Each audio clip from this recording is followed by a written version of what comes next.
समय की बात है। एक बड़े जंगल में एक सुंदर सा मधुमक्खियों का छत्ता था। उस छत्ते की रानी मधुमक्खी का नाम मिठू रानी था। मिठू रानी बड़ी समझदार और मेहनती थी। पूरा छत्ता उसकी देखरेख में शहद बनाता था। हाँ, वही शहद जो मीठा मीठा होता है। लेकिन उस जंगल में एक खतरनाक भालू भूरा भी रहता था। भूरा को शहद बहुत पसंद था और वह हमेशा छत्ते को लूटने की कोशिश करता रहता था। एक दिन भूरा ने सोचा, अगर मुझे इस बार छत्ते का सारा शहद मिल जाए तो मैं महीनों तक आराम से खा सकता हूँ। उसने छत्ते के पास जाकर जोर से दहाड़ लगाई और कहा, मिठू रानी, अगर तुमने अपना शहद मुझे नहीं दिया तो मैं पूरा छत्ता तोड़ दूंगा। मिठू रानी डरने की बजाय मुस्कुराई और बोली, ठीक है भूरा, लेकिन शहद पाना इतना आसान नहीं होगा। तुम्हें मेरी एक चुनौती पूरी करनी होगी। अगर तुम हार गए तो वादा करो कि फिर कभी हमारे छत्ते के पास नहीं आओगे। भूरा ने हंसते हुए कहा, मैं हर चुनौती को पूरा कर सकता हूँ। बताओ तुम्हारी क्या चुनौती है?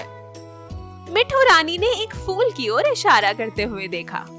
देखो, उस फूल का रस लेकर शहद बनाना बहुत मेहनत का काम है। अगर तुम हमारी तरह फूल का रस निकाल कर शहद बना सको तो सारा शहद तुम्हारा। भूरा हैरान हो गया। उसने सोचा, फूल का रस निकालना तो बहुत आसान होगा। लेकिन जैसे ही उसने फूल के पास जाकर रस निकालने की कोशिश की, वह असफल रहा। फूलों के बीच कांटे थे और भालू के बड़े पंजे रस निकालने में बेकार थे।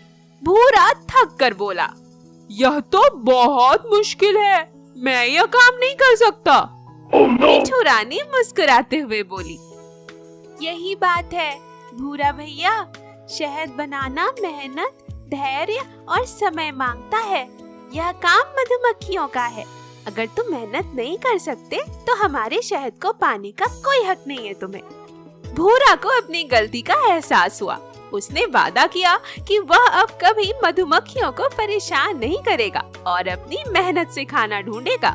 दूसरों की मेहनत का सम्मान करो और खुद मेहनत करना सीखो। मेहनत से ही असली सुख मिलता है।